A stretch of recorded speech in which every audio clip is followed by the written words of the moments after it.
All right, guys, if your MacBook doesn't want to turn on, so what you do, you have to press the power button for 30 seconds. If it doesn't work when you press it for 30 seconds, you need to go to Control,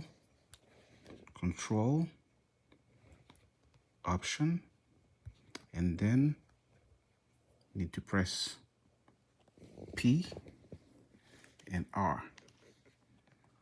Okay, so Control, Option, P and R together. Hold it.